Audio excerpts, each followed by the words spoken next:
জায়গাটা জাস্ট দারুণ। এখানে তোমরা hello guys, welcome back to my channel to Bengali. আজকে আমি চলে এসেছি ইকো পার্কে, আবার সেম খেতে। তো চলো তোমাদেরকে দেখাই আমরা আজকে কোথায় খেতে যাবো। কিন্তু আজকে আমি একা আসিনি, আজকে আমার সাথে অনেকজন এসেছে, তাদের সবাইকে তোমাদের দেখাবো। ধামসা মাদলে যাওয়ার আগে ভাবলাম একটু ক্যাফে একান্তে থেকেও ঘুরে আসা যাক। ক্যাফে একান্তে যাওয়ার একটাই উদ্দেশ্য এই ব্রিজটা আমি অনেক ভিডিওতে দেখেছি, বাট এখানে আসলে তোমরা বুঝতে পারবে কতটা সুন্দর। চলে এসেছি ক্যাফে একান্ততে, দেখো সবাই মিলে। এটা আমার বোন, এটা তিয়াশা, এটা মৌমিতা, এটা অর্পিতা। দুজনে অনেক মোটা হয়ে গেছে খেয়ে খেয়ে, আজকে আবার খেতে এসেছে।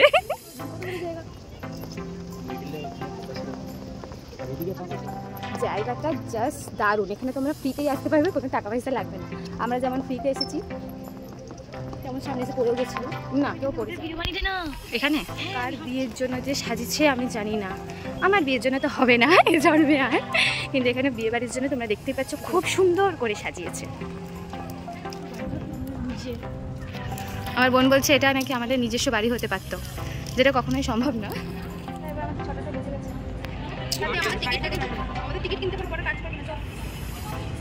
এখানে চারিদিকটা এতটাই সুন্দর, আমাদের এখানে এসে কিভাবে যে টাইম কেটে গেছে আমরা বুঝতেও পারিনি।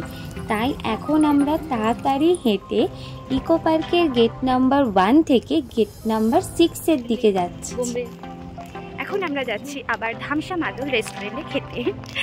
আগের বারে তোমরা আমার ভিডিওতে অনেক অনেক ভালোবাসা দিয়েছিলে, যে কারণে আমি আবার আজকে যাচ্ছি ধামসা মাদল রেস্টুরেন্টে খেতে। আচ্ছা, আইফিলটা ওটা বোম্বে যে দিল্লিতে আছে, ভুলে গেছি, জানি না। তোমরা যদি কেউ জেনে থাকো প্লিজ এটা কমেন্টে জানিও। দেখা যাক আজকেরও কি আমাদের কেমন অভিজ্ঞতা হয় ওখানে।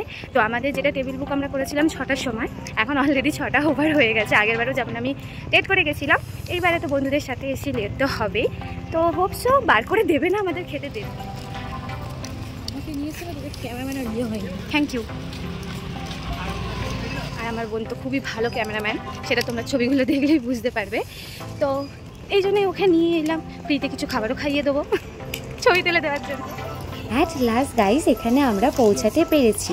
আর এসেই আমরা বলে দিয়েছিলাম যে আমাদের অনেকটাই লেট হয়ে গেছে, বাট ওনারা বললো কোনো অসুবিধা নেই, যে কারণে আমরা খুশিতে নাচ গান শুরু করে দিয়েছি।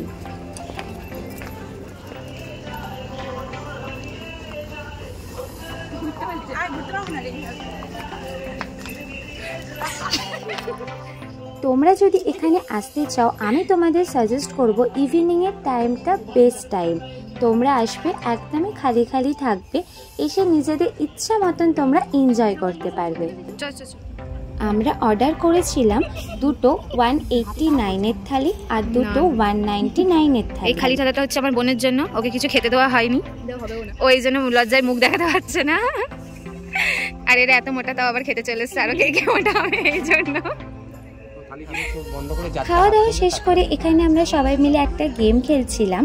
ওয়েটার কাকু এসে যার কার্ডটাতে হাত দেবে তাকেই বিলটা পেমেন্ট করতে হবে। শেষমেশ আমার কপালটাই পুড়লো, ভিখারিটা আমিই হলাম। তোমরা যদি চাও এখানে এসে এই সিটগুলো বুকিং করবে, তাহলে পার পার্সন 20 রুপিস করে। আর তোমরা যদি চাও রেস্টুরেন্টের ভেতরে বসে খাবে, তাহলে পার পার্সন 50 রুপিস করে। আর এই দুটো বুকিংয়ে কিন্তু তোমাদেরকে অনলাইন বুক মাই শোয়ের মাধ্যমেই করে আসতে হবে।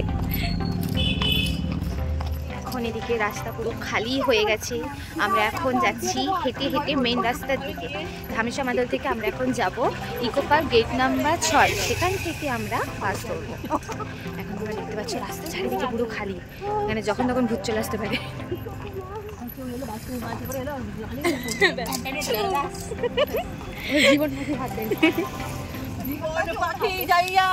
এরা আমার বন্ধু না, এরা শত্রু।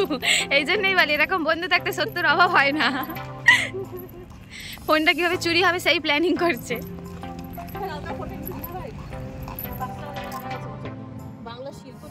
এত খাওয়া দাওয়ার পরে আমরা সত্যি আর কেউই হাঁটতে পারছি না, যে কারণে গেট নাম্বার 6 থেকে গেট নাম্বার 4-এ যাওয়ার জন্য আমরা একটা টোটো বুক করে নিয়েছি। তো আজকের ভিডিওটা এই পর্যন্তই। তোমাদের ভিডিওটা দেখে কেমন লাগলো অবশ্যই আমাকে কমেন্টে জানিও। আর এরকম আরও নতুন নতুন ভিডিও দেখার জন্য আমার চ্যানেলটাকে সাবস্ক্রাইব করতে কেউ ভুলো না। টাটা।